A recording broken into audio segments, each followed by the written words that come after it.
Hey guys, welcome back to another QX56 video, and in this video we're going to be repairing something that I've wanted to do ever since I got this vehicle. It's this leather here, and as we all know, with time these things fade and just start to look not very pleasant. While the rest of the vehicle is quite nice looking, these parts right here degrade the vehicle's value and just the feeling, and nobody likes bad leather. So depending how heavily the vehicle is used, you could have wear everywhere, and not to mention other places, kind of like this little piece right here on the steering wheel. Even places like here on the door handle, it's just starting to rub off and showing. And so to help us with this problem, we have a product called Luxury Leather Repair. And so what this is a leather dye. So essentially it's like a coloring for the leather. So the QX45s come in two colors, or at least this year, 2012, which was the black, and then this beige, which is called the wheat. And what's awesome is Amazon actually had this dye here in wheat on Prime, so I got this in 2 days, which is awesome.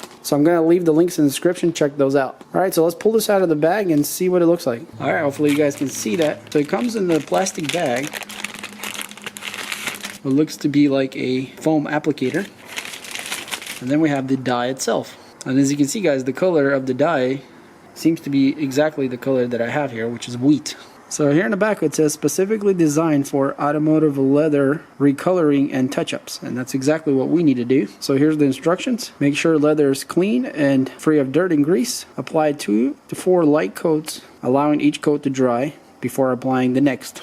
Pretty straightforward, and looks like you can use a hair dryer to speed things up between the coats. And step 3 looks like they recommend you apply some leather protection. Alright, so the cap here looks like has some electrical tape, I guess, to keep it from opening up. And on the very top here it says in wheat, and that's our color. So I'm really looking forward to this repair, because one thing I don't like is the leather that's worn out and unattractive looking.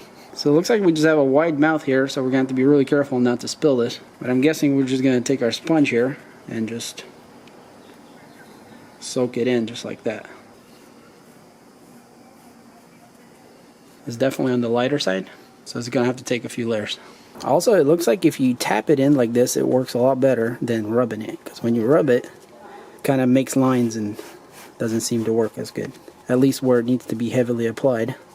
Tapping it seems to work better. So it seems like the first coat is covering quite well already. So I can imagine how the second and third would be. But yeah guys, tapping it for sure is the way to do it. And it seems like it's going to dry more naturally and look more natural from this kind of textured pattern.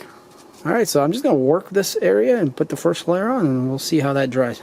Alright, so this is what our first coat looks like, and as you can see guys, it looks already a ton better than it did. Now one thing that I'm noticing is that you definitely want to stay on the lighter side, because if you get too thick you start to look gummy and very unnatural look, I guess. So I did rub it into here a little bit also to freshen it up.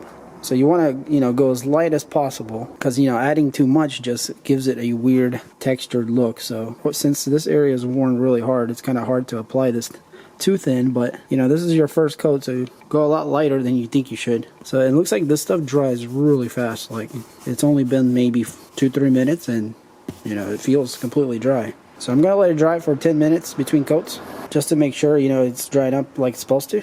Keep reapplying, and then hopefully we can get to a nice look. So these seats do have this gold trim that's also worn out mostly right here, so I'm going ahead and covering that too, because it kind of matches with it anyways, and it's not that big of a deal to me that that's gold. And I can always go back and color this in later if I wanted to. But yeah, overall I'm really happy so far on the first layer. We'll see what happens on second and third. Hopefully we can get this thing to a really nice finish.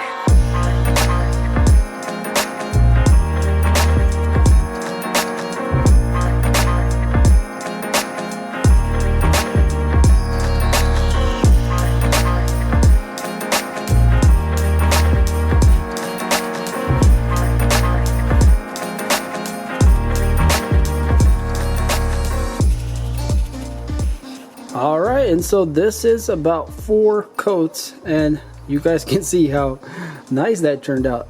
Honestly, in just the right lighting, you can't even tell the difference. If you can see closer, you can see that it's a little lighter than the rest of the seat, and maybe there's just naturally 7 years of sun and wear to the original color probably faded it out a bit. Whatever the case is, it's close as it could be in my opinion, and it looks amazing. So compared to what it was and how it is now, it's pretty remarkable. that you can do this at home with just a leather dye. So it looks like this company definitely does a great job of making dyes. Now, one thing to note, as you can see on my fingers, I didn't wear gloves, so maybe it's a good idea to wear gloves because this stuff sticks to everything, even to my nails. You can see there, and it has a really hard time coming off. So that makes me think that this is a good quality dye that's not gonna just rub off. So now I'm gonna wait and let this thing dry for maybe a day or something before I add any kind of creamers or anything to it. I want it to really get dry before, you know, I cover it with any kind of oil. But I didn't do just this piece. I, you know, did the seat, I did this piece a bit, but very like a light layer. I did the passenger seat, which had pretty significant scratches on it, and obviously you can't tell where. I did a little bit of the glove box there where the airbag is. I also did the steering wheel. We had some pretty nasty area here. So obviously if you look at it really close, you can kind of tell that something, you know, has been repaired there, but it's not something that, you know, comes to your eye. It's just the overall finished look looks amazing though.